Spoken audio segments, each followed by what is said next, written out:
हाय दोस्तों, learn with विकास के platform पर आपका स्वागत है। दोस्तों आज हम 3 हफ्ते बाद या थर्ड वीक बाद हम आपको जो है मॉडर्न हिस्ट्री का थर्ड लेक्चर लेकर के आए हैं। दोस्तों 3 वीक तक मैं काफ़ी डिस्टर्ब था, क्योंकि मेरा ट्रांसफ़र हो गया एक सिटी से दूसरे सिटी आकर के एडजस्ट करना, फिर जो है इसमें जो है अपने खुद नहीं पढ़ पाया, इसलिए आपको भी नहीं पढ़ा पाया, इसके लिए सॉरी।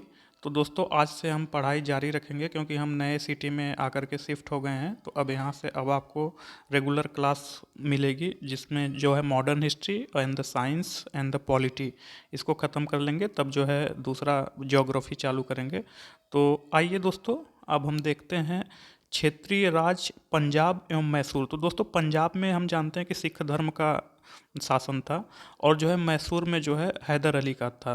तो दोस्तों हम जो है घटना चक्र का नोट्स पढ़ने से पहले हम लोग जो है इस रेफरेंस बुक स्पेक्ट्रम के आधार पर डिस्कशन करते हैं, फिर उसके बाद हम लोग जो है नोट्स डिस्कशन करते हैं, फिर उसके बाद हम लोग क्वेश्चन आंसर करते हैं। तो दोस्तों आइए कुछ इसके रेफरेंस बुक के सहायता से डिस्कशन किया जाए पंजाब के लिए।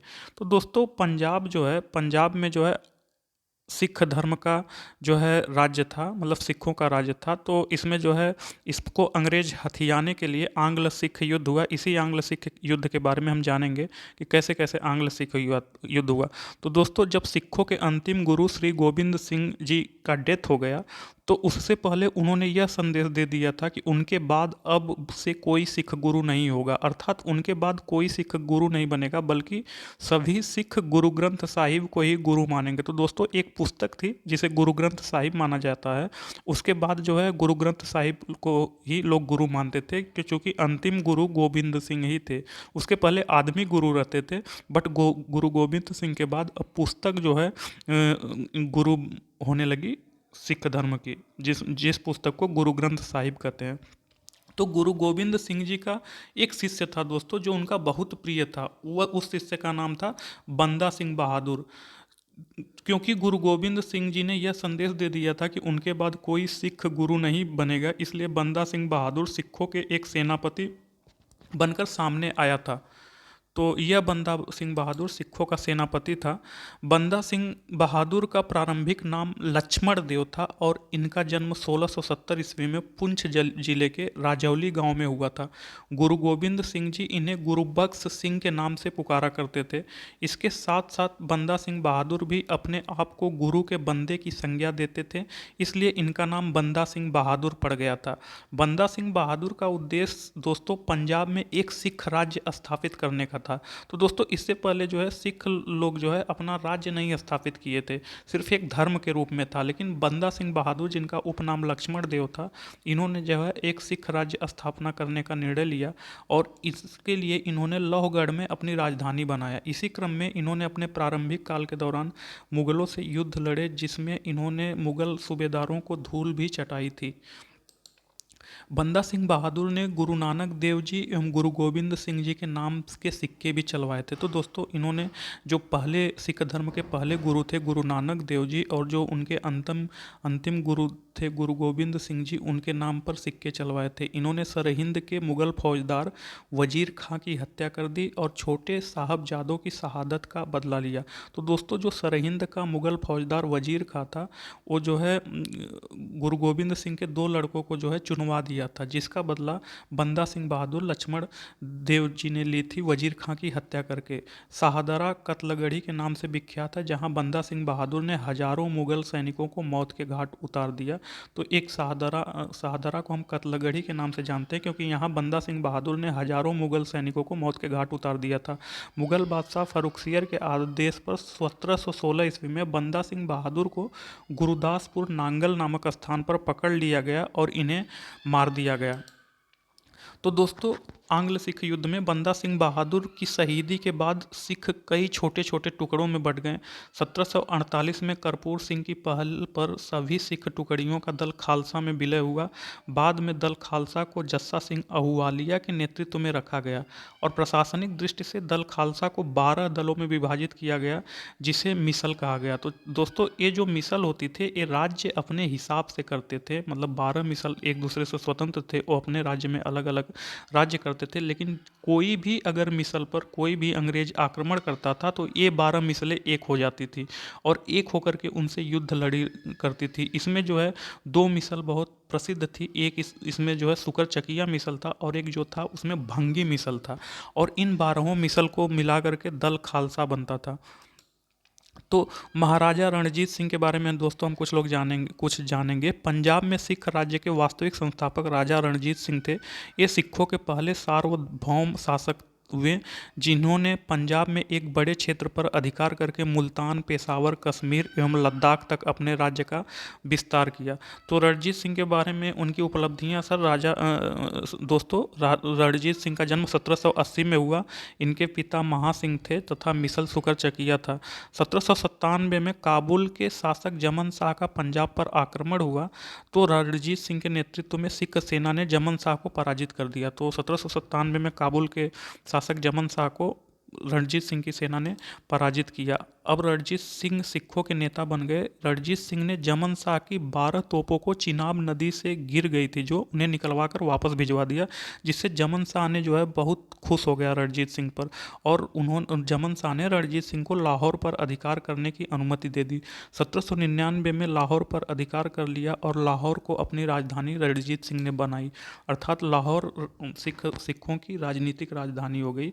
अब रणजीत सिंह ने अपना विस्तार लाहौर क्षेत्र तक करा। तब उनकी 2 राजधानी बनी थी दोस्तों। एक राजधानी अमृतसर थी जो कि उनकी धार्मिक राजधानी थी, और दूसरी राजधानी लाहौर थी जो कि उनकी राजनीतिक राजधानी थी। जब रणजीत सिंह सिख साम्राज्य को सुदृढ़ और मजबूत बना रहे थे तो उस समय अंग्रेज भी अपना विस्तार कर रहे थे, दूसरे क्षेत्रों पर अपनी राजनीतिक सत्ता कायम कर रहे थे, और कुछ क्षेत्रों में तो कर भी चुके थे। जैसे प्लासी और बक्सर के युद्ध से उन्होंने बंगाल क्षेत्र एवं आंग्ल मैसूर युद्ध से मैसूर क्षेत्र पर अपना कब्जा जमा लिया था। इसी नोट्स में हम आगे मैसूर के बारे में भी पढ़ेंगे। तो फिर उसके बाद अमृतसर की संधि के बारे में हम दोस्तों जानेंगे, क्योंकि आंग्ल सिख युद्ध के बाद अमृतसर की संधि हुई जो कि 1809 में हुई। इस अमृतसर की संधि का तत्कालिक कारण भारत में से बाहर फ्रांस और रूस के बीच 1807 में तिलसित की संधि का होना था। तो दोस्तों जो तिलसित की संधि था, तिलसित की संधि के अनुसार रूस और फ्रांस दोनों मिलकर भारत पर जमीन मार्ग के जरिए आक्रमण करना चाहते थे, क्योंकि दोस्तों यहाँ फ्रांस और अंग्रेजों में जब लड़ाई हुई तो फ्रांस लोग कमज़ोर पड़ गए और वो चले गए विदेश में, तो वो रूस को अपने साथ लिए और रूस के साथ मिल करके भारत में आए और यहाँ से अंग्रेजों को भगाने की कोशिश किए। तो इससे अंग्रेज डर गए और सिखों से सहायता मांगे, जिसे तिलसत की संधि बोला गया। इसमें जो है अंग्रेजों ने सिखों से बोला कि अगर जो है आप हमारी मदद करिए इनसे लड़ने के लिए, रूस और फ्रांस से।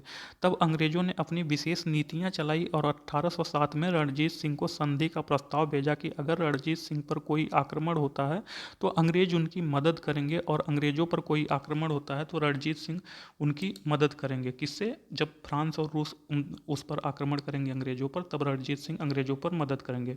तो दोस्तों इसके साथ साथ सतलज नदी के पश्चिमी क्षेत्रों पर रणजीत सिंह का शासन रहेगा और सतलज नदी के पूर्वी क्षेत्रों पर अंग्रेजी ईस्ट इंडिया कंपनी का नियंत्रण रहेगा। तो दोस्तों मान लीजिए ये सतलज नदी है, तो सतलज नदी पे जो अमृतसर की संधि हुई थी, इसका जो पूर्वी भाग है, ये ईस्ट भाग है, यहाँ जो है अंग्रेज शासन थे, तथा इसका जो वेस्ट भाग है, पश्चिमी भाग, यहाँ जो है सिख लोग थे। ये जो है यहीं संधि हुई थी कि मतलब ये सिख लोग जो है इधर नहीं आएंगे और ये अंग्रेज लोग जो है इधर नहीं जाएंगे। तो इस संधि को जो है रणजीत सिंह ने मान लिया। रणजीत सिंह अंग्रेजों के इस संधि के प्रस्ताव को स्वीकार करने के लिए 2 शर्त रणजीत सिंह ने भी रखी। रणजीत सिंह ने ये बोला कि जब भी कभी अफगानों और सिखों में लड़ाई हुई तो उसमें अंग्रेज दखलंदाजी नहीं करेंगे, ये रणजीत सिंह ने बोला। तथा दूसरा, अंग्रेजों को सतलज नदी का मालवा क्षेत्र का राजा रणजीत सिंह को ही मानना पड़ेगा। तो दोस्तों जो सतलज नदी थी उसके इधर जो है ये मालवा क्षेत्र था, तो इसमें रणजीत सिंह बोले कि इस मालवा क्षेत्र में हमारा ही अधिकार होना चाहिए। तो ये जो है दोस्तों मान गए, मतलब कि इधर वेस्ट का तो पूरा सिख लोगों का था, लेकिन ईस्ट में भी जो सिख लोग जो है मालवा क्षेत्र मांग रहे थे। तो उसके बाद जो है अंग्रेजों को सतलज नदी का मालवा क्षेत्र का राजा रणजीत सिंह को मानना ही होगा। तब रणजीत सिंह की ये शर्तें अंग्रेज नहीं मानते और दोनों पक्षों में यह संधि नहीं हो पाती है। इसके बाद एक वर्ष बाद 1808 में रणजीत सिंह मालवा पर अधिकार करने की कोशिश करते हैं, जिसमें अंग्रेज उन्हें सफल नहीं होने देते हैं। तब 1809 में अंग्रेजों और रणजीत सिंह के बीच यह अमृतसर की संधि होती है। इस संधि में चार्ल्स मैटकाफ ने अंग्रेजी ईस्ट इंडिया कंपनी की तरफ से नेतृत्व किया था। इस संधि में यह तय किया जाता है कि सतलज नदी के पश्चिमी क्षेत्रों पर रणजीत सिंह का शासन रहेगा और सतलज नदी के पूर्वी क्षेत्रों पर अंग्रेजी ईस्ट इंडिया कंपनी का नियंत्रण रहेगा। तो रणजीत सिंह के साम्राज्य का विस्तार हम देखेंगे दोस्तों कि 1809 में रणजीत सिंह ने कांगड़ा पर विजय किया। 1813 में अफगान अमीर शाह शुजा से कश्मीर को अपने संरक्षण में ले लिया और शाह शुजा को उससे कोहिनूर हीरा भी प्राप्त कर लिया। तो दोस्तों 1813 में रणजीत सिंह ने शाह शुजा से कोहिनूर हीरा प्राप्त किया। 1813 में अटक को जीत लिया। 1818 ईस्वी में मुल्तान पर भी विजय रणजीत सिंह ने की। 1819 ईस्वी में अफगान गवर्नर जब्बर खां को पराजित कर कश्मीर पर अधिकार कर लिया। तो 1819 में अफगान गवर्नर जब्बर खां को पराजित करके रणजीत सिंह ने कश्मीर पर अधिकार कर लिया। 1820-21 में डेरा गाजी खां, डेरा इस्माइल खां तथा लेह को जीत लिया। 1832 में पेशावर की विजय की। 1833-34 में मुजारी कबीले को पराजित कर शिकारपुर पर अधिकार कर लिया, लेकिन इसे अंग्रेज को दे दिया। 1839 में रणजीत सिंह की मृत्यु हो गई। तो रणजीत सिंह की मृत्यु होने के बाद दोस्तों 1839 में रणजीत सिंह की मृत्यु हो जाती है। रणजीत सिंह की मृत्यु के बाद उनके जो वंशज आते हैं वे ज़्यादा कुशल शासक नहीं थे और थोड़े समय के लिए शासन करते हैं। रणजीत सिंह के बाद अगर उनके वंशज देखा जाए तो दोस्तों रणजीत सिंह के बाद जो है उनके 5 वंशज रहे हैं, जिसमें से खड़ग सिंह थे पहला, दूसरा नौनिहाल सिंह थे, तीसरा चांद कौर थे, चौथा शेर सिंह और 5वां दलीप सिंह। तो दलीप सिंह सबसे लास्ट जो है उनके जो है रणजीत सिंह के वंशज रहे हैं। तो आंग्ल सिख युद्ध के बारे में हम देखते हैं कि महाराजा रणजीत सिंह की मृत्यु के बाद 4 से 5 वर्ष के भीतर ही इतने सारे शासक आ जाते हैं कि बाद में रणजीत सिंह के वंशजों में दलीप सिंह 1843 में राजा बनकर आते हैं, परंतु जब वे शासक बनते हैं तब उनकी आयु बहुत कम होती है। मात्र 5 वर्ष के दलीप सिंह थे तब उनको शासक बना दिया गया, जिसके कारण वह अल्पवयस्क शासक के रूप में राजा बनते हैं। दलीप सिंह की कम आयु की वजह से महारानी जिंदल कौर उनकी संरक्षिका बनती है। मतलब सब कुछ काम धाम महारानी जिंदल कौर देखती है, सिर्फ महाराजा रणजीत सिंह दलीप सिंह का सिर्फ नाम रहता है कि वे राजा हैं और उनकी शासन व्यवस्था संभालती हैं। इस प्रकार सिख साम्राज्य का शासन चलता रहता है। तो इस क्रम में अंग्रेजों ने पहले ही भारत के दूसरे ज़्यादातर क्षेत्रों पर कब्जा कर लिया, जिसके बाद वे सिख साम्राज्य या लाहौर साम्राज्य, क्योंकि सिख सतलज नदी के पश्चिम में लाहौर क्षेत्र पर ही शासन कर रहे थे, उस क्षेत्र पर भी अधिकार करना चाहते थे। उस समय अंग्रेजी गवर्नर जनरल लॉर्ड हार्डिंग थे और अंग्रेजी कंपनी ने 1845 ईस्वी में सतलज नदी की सीमा पर बहुत संख्या में अंग्रेजी सिपाही को भेजना शुरू कर दिया था। इस क्रम में कुछ सिख सिपाहियों ने सतलज नदी को पार कर दिया और वे सतलज नदी के पूर्वी भाग में चले आए। क्योंकि हमने देखा था कि दोस्तों जो 1809 में जो 1809 में संधि हुई थी अमृतसर की, उसमें था कि सतलज नदी के ईस्ट की तरफ, पूरब की तरफ अंग्रेज रहेंगे एवं पश्चिम की तरफ, वेस्ट की तरफ जो है कि सिख लोग रहेंगे। लेकिन ये अंग्रेज जो है इस संधि को तोड़ दिए, इनको उकसाने के लिए पश्चिम चले गए, जिससे सिख सेना भी उत्साहित हो गई और वो जो है अंग्रेज इधर आ गई, मतलब पूरब की तरफ, जिससे ये अंग्रेज सोचें कि ये संधि टूट गई है और वे जो है आक्रमण कर दिए। वो तो चाहते थे कि पंजाब को लेना। तो इस क्रम में कुछ सिख सिपाहियों ने सतलज नदी को पार कर दिया और वे सतलज नदी के पूर्वी भाग में आ गए थे, जिससे अमृतसर की संधि के हिसाब से सतलज नदी के पश्चिमी क्षेत्रों सिखों और पूर्वी अंग्रेजों का था। तो इससे यह युद्ध हुआ। तो प्रथम आंग्ल सिख युद्ध दोस्तों 1845 से 1846 तक चला। तो जो प्रथम आंग्ल युद्ध था वो 1845 से लेकर के 1846 तक चला। इसमें दोस्तों इस युद्ध में जो है 4 युद्ध हुए। इस प्रथम आंग्ल सिख युद्ध में 4 युद्ध हुए। पहला मुदकी का युद्ध 1845 में, दूसरा फिरोजपुर का युद्ध 1845 में, तीसरा अलीवाल का युद्ध 1846, चौथा सूबा राव का युद्ध 1846। इन चारों युद्ध में सिख सेना पराजित हो गई, मतलब चारों युद्धों में सिख सेना पराजित हुई। लाहौर की संधि 4 मार्च 1846 ईस्वी में हुआ। यह संधि अंग्रेजों एवं दलीप सिंह के बीच हुआ। दलीप सिंह को रानी जिंदल की संरक्षता में राजा स्वीकार किया गया। सतलज के पूरब के प्रदेश वह जालंधर के दोआब क्षेत्र पर अंग्रेज़ों का आधिपत्य हो गया। तो दोस्तों जो है, जो इधर का जो है पूरब का जो दोआब क्षेत्र था जो सिखों का था, वो अंग्रेज बोले अबे हमको दे दो। जो प्रथम आंग्ल सिख युद्ध हुआ तो ये भी क्षेत्र जो है अंग्रेजों का हो गया, और अंग्रेज जो है राजा दलीप सिंह को रानी जिंदल की संरक्षता में राजा स्वीकार कर ली। तो लाहौर दरबार पर 1.5 करोड़ का जुर्माना लगा दिया गया तथा सिखों पर जो लाहौर दरबार था उस पर 1.5 करोड़ का जुर्माना लगा लिया गया। बट दलीप सिंह ने जो है अंग्रेजों को 1.5 करोड़ नहीं दे पाए, जिससे 50 लाख रुपए नगद और 1 करोड़ के बदले में अंग्रेजों ने कश्मीर को गुलाब सिंह के हाथों में बेच दिया। तो सिख सैनिकों की संख्या कम और निश्चित कर दी गई। इस संधि में लाहौर में एक अंग्रेज रेजिडेंट की नियुक्ति की गई। अंग्रेजों के परामर्श के बिना किसी विदेशी को सेना में नहीं रखा जाएगा। तो अंग्रेजों ने बोला कि सिख लोग अब अंग्रेजों के परामर्श के बिना किसी विदेशी को सेना में नहीं रखेंगे। भैरवाल की संधि 16 दिसंबर 1846 ईस्वी में हुई। 1846 में सिखों ने पुनः विद्रोह कर दिया। अंग्रेजी सेना ने इस विद्रोह का दमन करके दलीप सिंह से पुनः एक संधि की, जिसमें रानी जिंदल की संरक्षता समाप्त कर दी गई और उन्हें 1.5 लाख रुपए वार्षिक पेंशन दे करके प्रावधान किया गया। तो इसमें जो द्वितीय भैरवाल का संधि हुआ, इसमें जो है रानी जिंदल जो उनकी संरक्षिका थी, उनकी संरक्षिता समाप्त कर दी गई तथा अंग्रेज रेजिडेंट की अध्यक्षता में 8 सिख सरदारों की एक परिषद बनाई गई जो शासन की देखभाल करेगी। लाहौर में एक अंग्रेजी सेना रखी जाएगी जिसका खर्च दलीप सिंह जिसका खर्च दलीप सिंह वहन करेंगे। तो प्रथम आंग्ल सिख युद्ध के बाद हुई दो बहुत ही अपमानजनक संधियों के बाद सिख काफ़ी नाखुश थे, और वे इस क्रम में 1848 ईस्वी में अंग्रेजों के नियंत्रण में मुल्तान क्षेत्र के गवर्नर दीवान मूलराज था। तो जो मुल्तान का गवर्नर था वो मूलराज था। ब्रिटिश प्रतिनिधि हेनरी लॉरेंस ने दीवान मूलराज से ज़्यादा और बढ़े हुए राजस्व को मांगा, परंतु दीवान मूलराज ने बढ़े हुए राजस्व को देने से इनकार कर दिया और ब्रिटिश प्रतिनिधि हेनरी लॉरेंस के विरुद्ध लड़ने की तैयारी कर ली थी। ब्रिटिश प्रतिनिधि हेनरी लॉरेंस और अंग्रेजों ने मुल्तान से दीवान मूलराज को हटाकर एक नए सिख गवर्नर को नियुक्त करने का फैसला लिया। क्योंकि दीवान मूलराज उनकी बात नहीं मान रहा था, मुल्तान की प्रजा ने अंग्रेजों के इस फैसले को नहीं माना और वहां की प्रजा दीवान मूलराज के साथ खड़ी हो गई और उसका सहयोग करने लग गई थी। इस क्रम में अंग्रेजों ने मुल्तान में एक नए सिख गवर्नर को 2 ब्रिटिश अफसरों के साथ भेजा, जिनका नाम लेफ्टिनेंट पैट्रिक वेंस एगेन्यू एवं लेफ्टिनेंट एंडरसन था। मुल्तान की प्रजा द्वारा इन दोनों ब्रिटिश अफसरों को जान से मार दिया जाता है। तो इसके साथ ही कुछ सिख सिपाही ने दीवान मूलराज के साथ जुड़े जाते हैं और अंग्रेज़ों के विरुद्ध फिर से एक विद्रोह छिड़ जाता है।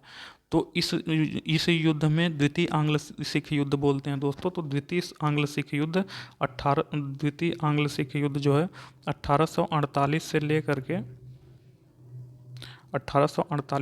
के 49 तक द्वितीय आंग्ल सिख युद्ध चलता है। तो इसमें जो है द्वितीय आंग्ल सिख युद्ध में 3 युद्ध होते हैं, जिसमें रामनगर का युद्ध 1848 में, इसमें अंग्रेज विजयी हुए हैं। दूसरा चिलियावाला का युद्ध 1849 में, इसमें सिख विजयी हुए हैं, जो कि बहुत इंपॉर्टेंट चिलियावाला का युद्ध 1849 में हुआ था, बहुत इंपॉर्टेंट है, एग्जाम में पूछा जाता है। तीसरा गुजरात नगर का युद्ध 1849 में हुआ, जिसमें अंग्रेज विजयी हुए। सिख सेना ने आत्मसमर्पण कर दिया और अंग्रेजों का सेनापति ह्यूगॉफ था। 1849 ईस्वी में सिख राज्य को अंग्रेजी राज्य में मिला लिया गया। दलीप सिंह को पेंशन देकर रानी जिंदल कौर के साथ इंग्लैंड पढ़ाई के लिए भेज दिया गया। तो इसके बाद दलीप सिंह को इंग्लैंड पढ़ाई के लिए भेज दिया गया था। तो दोस्तों आइए घटना चक्र का नोट्स देखते हैं। रणजीत सिंह का जन्म 13 नवंबर 1780 को सुकरचकिया मिसल के मुखिया महा सिंह के घर हुआ था। महाराजा रणजीत सिंह और अंग्रेजों के बीच 25 अप्रैल 1809 को अमृतसर की संधि हुई। तो दोस्तों वही अमृतसर की संधि जो हम लोग नोट्स में पढ़े थे कि सतलज नदी के पूर्व की तरफ जो है सतलज नदी के पूर्व की तरफ अंग्रेज रहेंगे तथा वेस्ट में जो है सिख रहेंगे। तथा इस अमृतसर की संधि में ये भी था कि इसके जो जालंधर वाला क्षेत्र उसमें भी सिख लोग थे। तो ऐसा अमृतसर की संधि 25 अप्रैल 1809 को हुआ था। तो उसने 1818 में मुल्तान तथा 1819 में कश्मीर एवं 1834 में पेशावर में खैबर पुख्तनवा को जीत लिया था। 1798 ईस्वी में अफगानिस्तान के शासक जमन शाह ने पंजाब पर आक्रमण किया। वापस जाते समय उसकी तोपें चिनाब नदी में गिर गई थी। रणजीत सिंह ने उन्हें निकलवा कर वापस भिजवा दिया। उस सेवा के बदले जमन शाह ने उसे लाहौर पर अधिकार करने की अनुमति दे दी। 1799 में रणजीत सिंह ने तत्काल लाहौर पर अधिकार कर लिया तथा उसे अपनी राजधानी बनाया। जमन शाह ने उन्हें राजा की उपाधि दी और लाहौर का अपना सूबेदार मान लिया। उसने 1802 ईस्वी में अमृतसर को भी भंगी मिसल से छीन लिया। तो दोस्तों हमने देखा था कि मिसल जो है 12 मिसल थी, 12 मिसल थी जिसे दल खालसा कहते थे। 12 मिसल में से 2 मिसल बहुत फेमस थी, जिसमें एक भंगी मिसल था और दूसरा शुकर चकिया मिसल था। तो 1802 ईस्वी में अमृतसर को भी भंगी मिसल से छीन लिया गया। तत्पश्चात पंजाब को राजनैतिक राजधानी लाहौर और धार्मिक राजधानी अमृतसर दोनों ही उसके अधीन आ गई। तो दोस्तों जो सिख लोग थे, इन्होंने अपनी राजनैतिक राजधानी लाहौर बनाए थे, जबकि धार्मिक राजधानी अमृतसर बनाए थे। रणजीत सिंह एक योग्य शासक था। उन्होंने कहा था ईश्वर की इच्छा थी कि मैं सब धर्मों को एक निगाह में देखूं, इसलिए उसने दूसरी आंख की रोशनी ले ली। अहमद शाह अब्दाली के वंशज शाह शुजा ने रणजीत सिंह को कोहिनूर हीरा प्रदान किया था। 1839 ईस्वी में रणजीत सिंह की मृत्यु के बाद उनका पुत्र खड़क सिंह सिंहासन पर बैठा था। इसे अफीम खाने की आदत थी। तो जो दोस्तों इनका पुत्र रणजीत सिंह का पुत्र खड़क सिंह था, इसको अफीम खाने की आदत थी, जो कि बहुत इंटरेस्टिंग बात है कि ये अफीम खाता था। फिर जो है इसके शासनकाल के दौरान शीघ्र ही दरबार में 2 विरोधी दलों संघावालिया सरदार चैत सिंह, अतर सिंह लाहना और उनके भतीजे अजीत सिंह, डोगरा बंधुओं ध्यान सिंह, गुलाब सिंह और सुचेत सिंह की प्रतिद्वंदिता के कारण पंजाब में अराजकता फैल गई। चिलियावाला का युद्ध, तो दोस्तों ये जो चिलियावाला का युद्ध बहुत इंपॉर्टेंट युद्ध है, जो कि पूछा जाता है। इसमें सिख सेना विजयी हुई। तो चिलियावाला का युद्ध 13 जनवरी 1849 में को लड़ा गया। इस युद्ध में अंग्रेजी सेना का नेतृत्व लॉर्ड गफ ने किया था तथा सिख सेना शेर सिंह के नेतृत्व में लड़ी गई। यह युद्ध अनिर्णित समाप्त हुआ। इस युद्ध के समय भारत का गवर्नर जनरल लॉर्ड डलहौजी था। महाराजा दलीप सिंह सिख साम्राज्य के अंतिम शासक थे। उन्होंने 1843 से 1849 तक शासन किया। दलीप सिंह ने सिख धर्म छोड़कर ईसाई धर्म को अपनाया था। इन्होंने रूस की यात्रा भी की थी। इनका निधन अक्टूबर 1893 में पेरिस फ्रांस में हो गया था। इनकी अंत्येष्टि इंग्लैंड में हुई थी। 1849 में द्वितीय आंग्ल सिख युद्ध की समाप्ति पर अंग्रेजों द्वारा पंजाब का विलय कर लिया गया तथा दलीप सिंह को पेंशन देकर बाद में ब्रिटेन भेज दिया गया। पंजाब के ब्रिटिश साम्राज्य में विलय के बाद लॉर्ड डलहौजी ने 1849 ईस्वी में पंजाब पर शासन करने के लिए 3 लोगों की एक परिषद का गठन किया। तो जब दलीप सिंह को इंग्लैंड भेज दिया गया तो लॉर्ड डलहौजी ने 3 लोगों का एक परिषद गठन किया, जिसमें से सर हेनरी लॉरेंस को जो है इस परिषद का अध्यक्ष चुना गया। तो सर हेनरी लॉरेंस को अध्यक्ष चुना गया। बाकी जॉन लॉरेंस और चार्ल्स ग्रेनविले मानसेल को इसका सदस्य चुना गया, जो कि बहुत इंपॉर्टेंट है। तो प्रथम आंग्ल मैसूर युद्ध 1767 से 69 में हुआ। तो जो प्रथम आंग्ल मैसूर युद्ध हुआ वो 1767 से 69 में हुआ। इस युद्ध में हैदर अली विजयी हुआ। इस दौरान अंग्रेज गवर्नर वेरलेस्ट था। यह युद्ध 4 अप्रैल 1769 को मद्रास की संधि द्वारा समाप्त हुआ। तो प्रथम आंग्ल मैसूर युद्ध मद्रास की संधि के द्वारा समाप्त हुआ। फिर द्वितीय आंग्ल मैसूर युद्ध 1780 एवं 84 में हुआ। तो दोस्तों हम लोग कुछ आंग्ल मैसूर युद्ध के बारे में जानते हैं नोट्स पढ़ने से पहले, जिससे आपको समझ में आएगा कि ये आंग्ल मैसूर युद्ध हुआ कैसे था। तो दोस्तों आंग्ल मैसूर युद्ध है। तो दोस्तों हम जानते हैं कि 18वीं शताब्दी के मध्य में मैसूर में वाडियार वंश के चिक्का कृष्णराज नामक शासक शासन कर रहा था, लेकिन वास्तविक शक्ति नंदराज के हाथों में थी। इसी समय मैसूर की सेना में हैदर अली नामक एक व्यक्ति सिपाही के रूप में भर्ती हुआ, जो एक दिन मैसूर का शासक बना। हैदर अली का जन्म 1721 में बूढ़ी कोटा नामक स्थान पर हुआ था। इसके पिता फतेह मुहम्मद मैसूर की सेना में एक सिपाही थे, जो एक युद्ध में मारे गए। बड़ा होने पर हैदर अली मैसूर की सेना में भर्ती हुआ। हैदर अपने गुण और योग्यता के कारण 1755 ईस्वी में डिंडीगुल का फौजदार नियुक्त हुआ। डिंडीगुल के फौजदार के रूप में फ्रांसीसियों के सहयोग से एक आधुनिक शस्त्रागार की स्थापना हैदर अली ने किया था। तो 1700 प्रथम आंग्ल मैसूर युद्ध हम लोग देखेंगे दोस्तों। 1759 में मराठों और मैसूर पर आक्रमण किया। मराठों ने मैसूर पर आक्रमण किया। हैदर के नेतृत्व में मैसूर की सेना मराठों को पराजित कर मैसूर से बाहर खदेड़ दिया। 1760 में चिक्का कृष्णराज की मृत्यु के बाद हैदर अली मैसूर का स्वतंत्र शासक बन गया। अंग्रेज प्रारंभ से ही हैदर को अपना शत्रु मानते थे, क्योंकि हैदर ने अपने उत्कर्ष में फ्रांसीसियों की मदद ली थी। तो चूंकि ये अंग्रेज फ्रांसीसियों से बहुत जलते थे, तो हैदर अली फ्रांसीसियों से मित्रता करता था, जिससे हैदर अली अंग्रेजों के दुश्मन हो गया। इस युद्ध का मुख्य कारण मद्रास की अंग्रेजी सरकार तथा मैसूर के बीच कर्नाटक की सीमा विवाद था। सर्वप्रथम 1767 ईस्वी में जोसेफ स्मिथ के नेतृत्व में अंग्रेजी सेना ने मैसूर में आक्रमण किया। प्रारंभ में हैदर पराजित हुआ, लेकिन बाद में इसने अंग्रेजी सेना को पराजित कर मद्रास तक पीछा करते हुए आया। अंततः अंग्रेजों की संधि की याचना की परिणामतः मद्रास की संधि हुई। यह संधि हैदर अली और मद्रास की अंग्रेजी सरकार के बीच हुई। इसकी शर्तें निम्न हैं। एक दूसरे के जीते हुए क्षेत्र एक दूसरे को वापस कर दिए जाएंगे। तो मद्रास की जो संधि हुई, इसमें बोला गया कि जो हैदर अली जीता वह अंग्रेजों को दे देगा, तथा अंग्रेज जो हैदर अली का क्षेत्र जीता वो हैदर अली को दे देगा। हैदर अली अंग्रेज बंदियों को रिहा कर देगा। एवं तीसरा, अंग्रेज हैदर अली की युद्ध का हर्जाना देंगे। तो हैदर अली का जितना खर्चा होगा उसका हर्जाना अंग्रेज देंगे, क्योंकि इसमें अंग्रेज हार गए थे तो उन्हें देना ही पड़ेगा। तो फिर द्वितीय आंग्ल युद्ध, मैसूर युद्ध दोस्तों, जो द्वितीय आंग्ल मैसूर युद्ध हुआ वो 1780, द्वितीय आंग्ल मैसूर युद्ध 1780 एवं 84 में हुआ। 1780 एवं 84 में हुआ। तो इस युद्ध का मुख्य कारण अंग्रेजों ने फ्रांसीसी बंदरगाह माही पर अधिकार कर लिया, जो हैदर के राज्य के अंतर्गत आता था। इस घटना से हैदर अली अंग्रेजों से नाराज हो गया और अंग्रेजों के मित्र राज्य कर्नाटक पर आक्रमण कर दिया। कर्नाटक के नवाब मुहम्मद अली हैदर के विरुद्ध अंग्रेजों से सहायता मांगी। अंग्रेजों ने दो सेनापतियों के नेतृत्व में दो अलग अलग सेनाएं कर्नाटक भेजी। रास्ते में हैदर के पुत्र टीपू ने हेक्टर मुनरो की नेतृत्व वाली अंग्रेजी सेना को रोक कर युद्ध करने लगा, जिससे एक ही सेना कर्नाटक पहुंच सकी। परिणाम स्वरूप अरंदी में हैदर ने कर्नल बेली के नेतृत्व वाली अंग्रेजी सेना को पराजित किया। 1782 ईस्वी में अंग्रेजों ने आयरकूट के नेतृत्व में एक सेना मैसूर पर आक्रमण किया और पोर्टानोवा के युद्ध में हैदर को पराजित किया। युद्ध में घायल होने के बाद हैदर की मृत्यु हो गई। तो दोस्तों 1782 में पोर्टानोवा की जो है युद्ध हुआ, पोर्टोनोवा का युद्ध हुआ,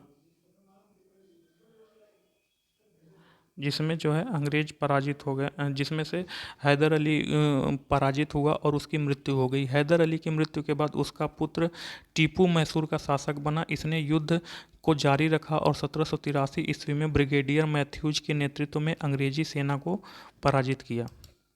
लेकिन इसी समय यूरोप में एक संधि के कारण फ्रांसीसियों ने टीपू का साथ छोड़ दिया और टीपू ने अंग्रेजों से एक संधि कर लिया। तो जो संधि मंगलौर की संधि थी। तो जो 1784 का आंग्ल मैसूर युद्ध था, द्वितीय आंग्ल मैसूर युद्ध, वह मंगलौर की संधि से समाप्त हुआ 1784 में। इस संधि के द्वारा द्वितीय आंग्ल मैसूर युद्ध समाप्त हुआ। इस संधि के द्वारा एक दूसरे के जीते हुए क्षेत्र एक दूसरे को वापस कर दिया गया। टीपू ने अंग्रेज बंदियों को रिहा कर दिया। फिर इसके बाद दोस्तों 1790 से 92 में, तो जो 1790 से 92 में थर्ड आंग्ल मैसूर युद्ध हुआ। तो इस थर्ड आंग्ल मैसूर युद्ध के बारे में हम जानेंगे। तो दोस्तों इस थर्ड आंग्ल मैसूर युद्ध का तत्कालिक कारण अइकोटा और क्रेंगानूर के दो दुर्ग डचों से टीपू खरीदना चाहता था। मतलब डच लोगों का दो द्वीप थे जो इसको टीपू खरीदना चाहता था, लेकिन अंग्रेजों के मित्र राज्य त्रावणकोर ने इस द्वीप को खरीद लिया था। तो इस कार्य में टीपू नाराज होकर त्रावणकोर पर ही आक्रमण कर दिया। चूँकि जो चीज़ टीपू सुल्तान खरीदना चाहता था उसका जो अंग्रेजों का दोस्त था त्रावणकोर ने खरीद लिया, जिससे टीपू को गुस्सा आ गया और उसने आक्रमण कर दिया। इसी समय गवर्नर जनरल लॉर्ड कॉर्नवालिस ने मराठा तथा निजाम से संधि करके सम्मिलित रूप से मैसूर पर आक्रमण कर लिया। तो जो मराठा लोग थे, ये जो है निजाम और अंग्रेज तीनों मिल करके जो है मैसूर पर आक्रमण कर लिया। कॉर्नवालिस मैसूर के अनेक क्षेत्रों को जीतकर श्रीरंगपट्टनम को घेर लिया। बाध्य होकर टीपू ने अंग्रेजों से संधि कर ली।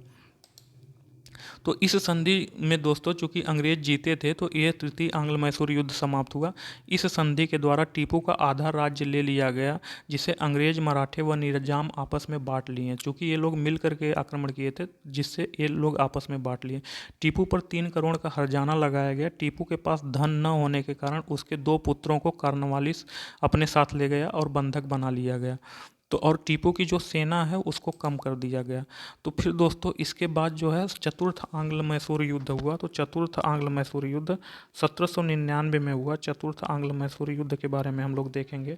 तो इस युद्ध का कारण अंग्रेज governor general Lord Wellesley Tipu के पास सहायक संधि स्वीकार करने का प्रस्ताव भेजता है, जिसे टीपू सुल्तान नहीं मानता है कि हम सहायक संधि नहीं करेंगे। परिणामतः 1799 ईस्वी में लॉर्ड वेलेजली ने मैसूर पर आक्रमण कर दिया। वेलेजली ने टीपू के अनेक क्षेत्रों पर विजित करते हुए श्रीरंगपट्टनम के दुर्ग को घेर लिया। टीपू अंग्रेजों से युद्ध करते हुए दुर्ग के द्वार पर ही मारा गया और मैसूर अंग्रेजों के नियंत्रण में आ गया। अंग्रेजों ने वाडियार वंश का जो 2 वर्षीय बालक कृष्णराज को मैसूर का शासक घोषित किया और इसे सहायक संधि स्वीकार कराकर मैसूर पर अपना प्रभाव स्थापित कर दिया। 1834 ईस्वी में विलियम बेंटिंग ने मैसूर को जीत करके अंग्रेजी साम्राज्य में मिला लिया। तो 1834 में मैसूर अंग्रेजी साम्राज्य में कंप्लीटली मिल गया। तो दोस्तों हम लोग जानते हैं टीपू सुल्तान के बारे में, जो कि बहुत इम्पोर्टेंट शासक है। इसके बारे में हम कुछ जानेंगे।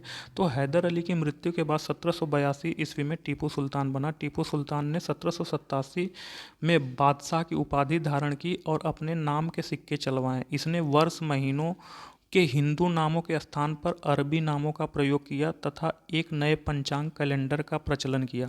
फ्रांसीसी क्रांति के फलस्वरूप जब कुछ फ्रांसीसी सैनिकों ने श्रीरंगपट्टनम में जैकोबियन क्लब बनाने का प्रस्ताव किया तो इसने जो है बहुत खुशी के साथ स्वीकार किया। यह स्वयं जैकोबियन क्लब का सदस्य बना और अपने आप को नागरिक टीपू कहलाने लगा। टीपू सुल्तान धर्म सहिष्णु, मतलब यह सभी धर्मों का मानने वाला था। इसने श्रृंगेरी के मंदिर की मरम्मत तथा शारदा देवी की मूर्ति की स्थापना के लिए धन प्रदान किया। तो दोस्तों आइए देखते हैं हम नोट्स इसके बारे में। हम लोग बहुत डिस्कशन कर चुके हैं आंग्ल मैसूर युद्ध के बारे में। तो प्रथम आंग्ल मैसूर युद्ध दोस्तों जो है, प्रथम आंग्ल मैसूर युद्ध 1767-69 में हुआ। इस युद्ध में हैदर अली विजयी हुआ। इस दौरान गवर्नर जो है वेरलेस्ट था। यह युद्ध 4 अप्रैल 1769 को मद्रास की संधि द्वारा समाप्त हो गई। द्वितीय आंग्ल मैसूर युद्ध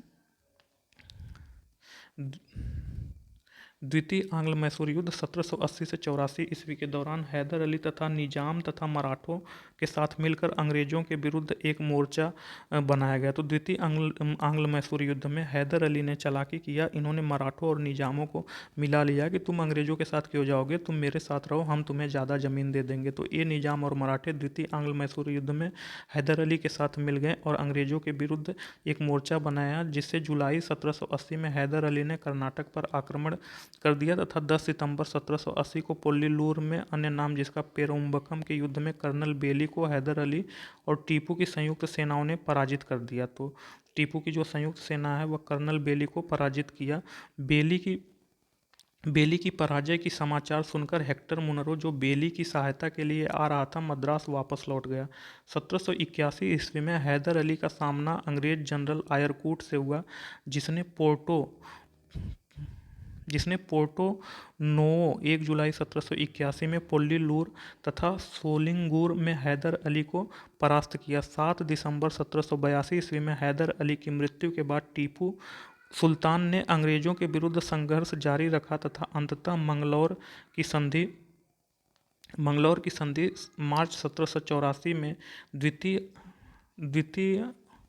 द्वितीय आंग्ल मैसूर युद्ध का समापन हुआ। टीपू सुल्तान ने श्रीरंगपट्टनम को अपनी राजधानी बनाया तथा यहाँ जैकोबियन क्लब की स्थापना की और उसका सदस्य बना। साथ ही उसने अपनी राजधानी फ्रांस और मैसूर की मैत्री का प्रतीक स्वतंत्रता वृक्ष रोपा था। टीपू सुल्तान ने अपने समकालीन विदेशी राज्यों मैत्री संबंध बनाने तथा अंग्रेजों के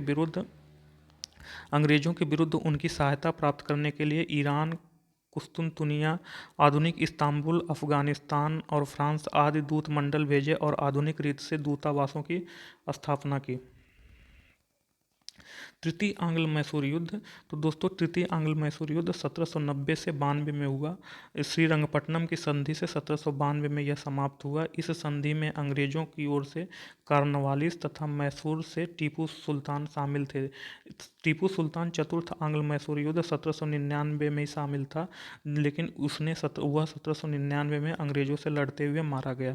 इसके कुल सदस्यों को वेल्लोर में कैद कर लिया गया। मतलब इस टीपू सुल्तान के जो कुल के सदस्य, मतलब जो परिवार के सदस्य थे, उन्हें वेल्लोर में कैद कर लिया गया। इस युद्ध के समय अंग्रेजी सेना को आर्थर वेलेजली, बंगाल के लॉर्ड गवर्नर जनरल वेलेजली था,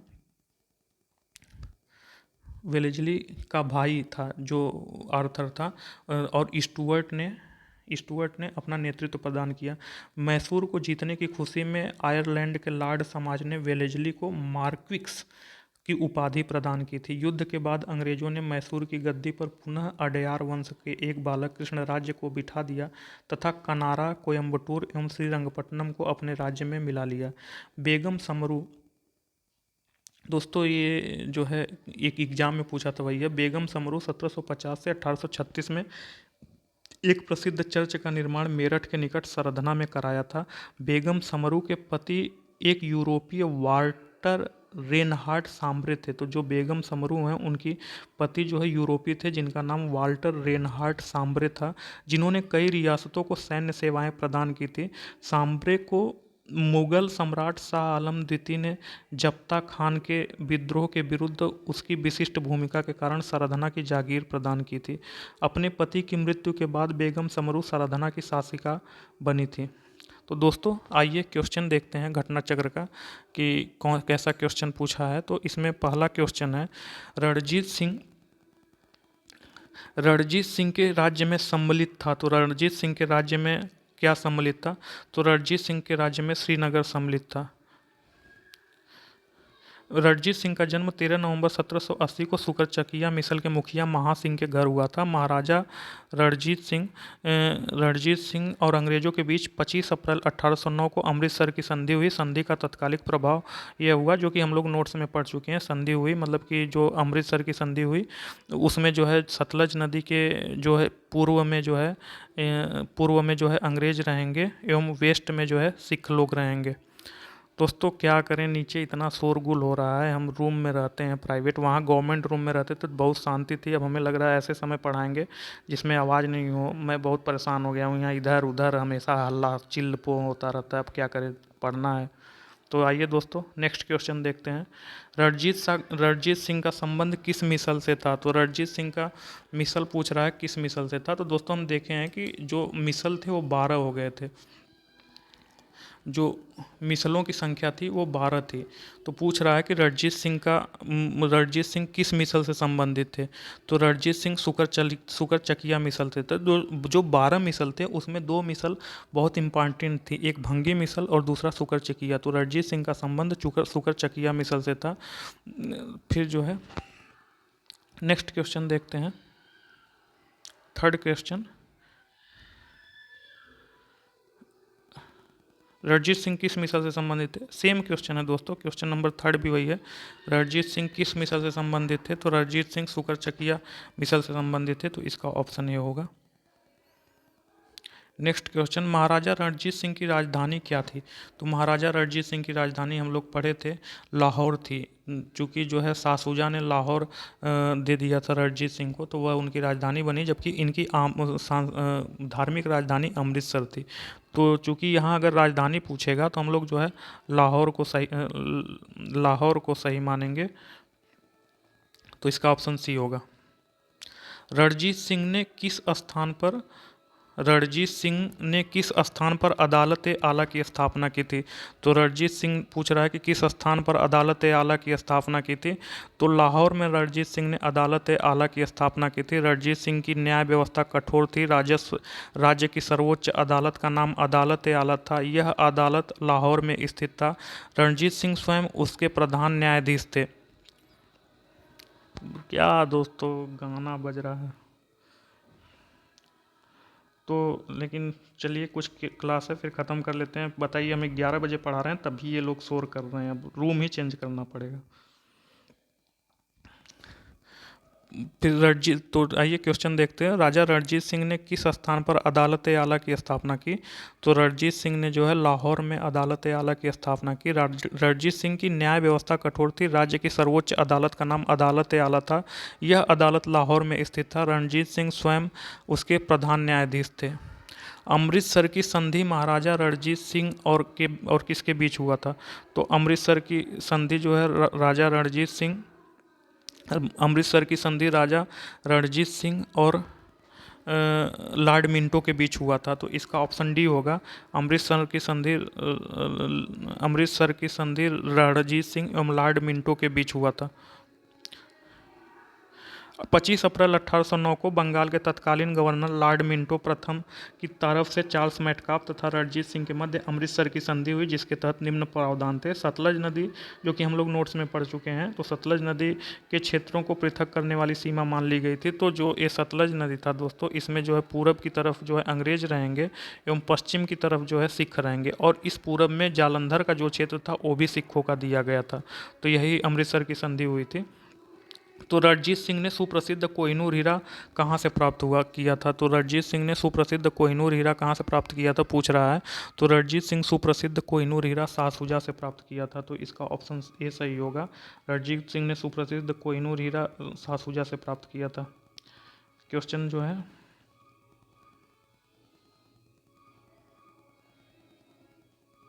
क्वेश्चन नंबर 8 देखते हैं।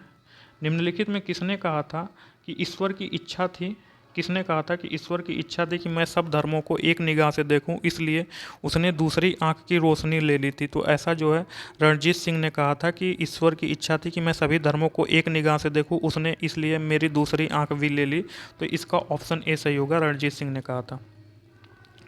महाराजा रणजीत सिंह का उत्तराधिकारी कौन था? तो दोस्तों महाराजा रणजीत सिंह का जो बेटा था वही उनका उत्तराधिकारी था। तो उनका उत्तराधिकारी रणजीत सिंह का उत्तराधिकारी जो है खड़क सिंह थे। तो नेक्स्ट क्वेश्चन, सिख राज्य का अंतिम राजा कौन था? तो दोस्तों सिख राज्य का जो अंतिम राजा थे वे दलीप सिंह थे। तो इसका ऑप्शन डी होगा, सिख राज्य का अंतिम राजा दलीप सिंह थे।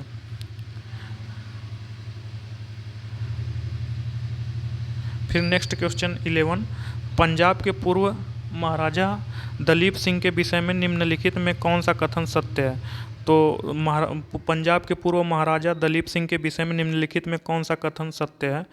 तो पूछ रहा है कि जो पंजाब के पूर्व महाराजा दलीप सिंह हैं उनके बारे में कौन सा कथन सत्य है? तो इसमें हमें सत्य कथन चुनना है। तो 23 अक्टूबर 1893 में उनका निधन पेरिस में हुआ था। तो 23 अक्टूबर 1893 में उनका निधन पेरिस हुआ था, ये सही है। नासिक में उनकी अंत्येष्टि हुई थी नहीं, चूँकि उनका निधन पेरिस में हुआ था, वो भारत आए ही नहीं थे, वो इंग्लैंड गए, वहीं मर गए। तो ये बी वाला गलत होगा। उन्होंने कभी भी सिख धर्म नहीं छोड़ा, नहीं उन्होंने सिख धर्म छोड़ा था, उन्होंने लास्ट में जो है ईसाई धर्म अपना लिया था।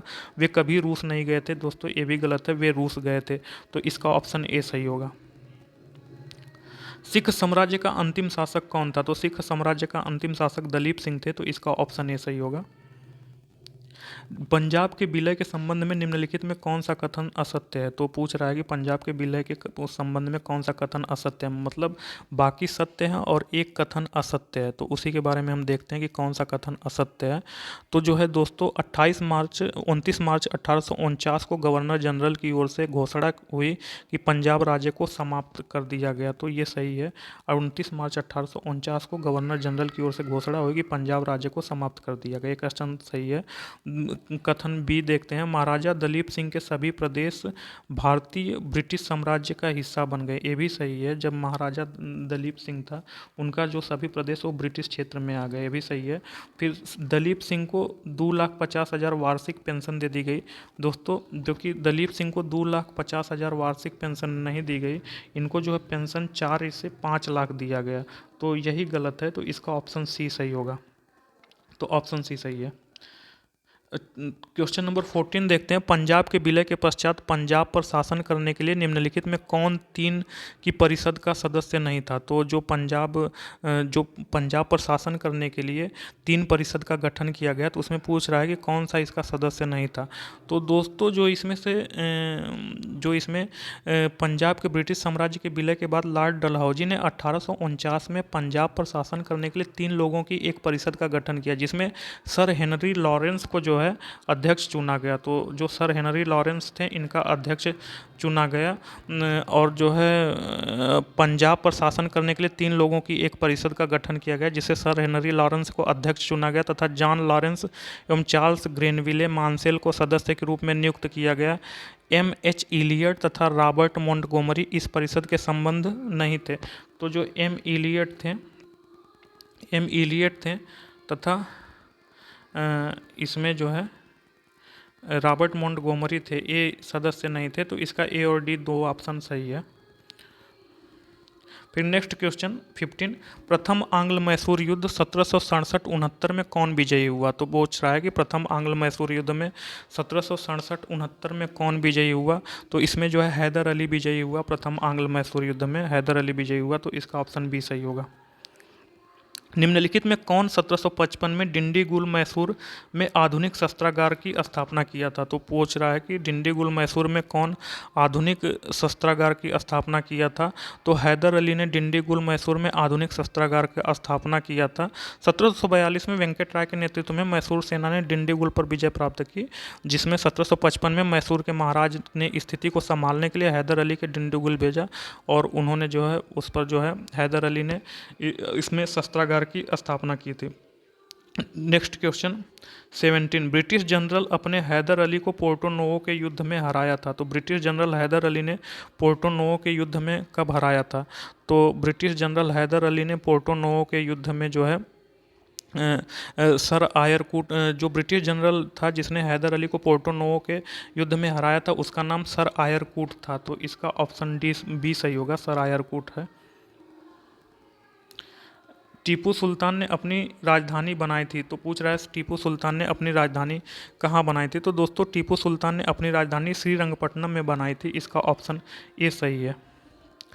निम्नलिखित भारतीय शासकों में से कौन था जिसने विदेशों में आधुनिक पद्धति से दूतावास स्थापित किया था? तो पूछ रहा है कि निम्नलिखित शासकों में से कौन ऐसा था जिसने विदेशों में अपना आधुनिक पद्धति से दूतावास स्थापित किया था? तो टीपू सुल्तान था, इसने जो है विदेशों में आधुनिक पद्धति से दूतावास स्थापित किया था। टीपू सुल्तान विदेशों में आधुनिक पद्धति से दूतावास स्थापित किया था।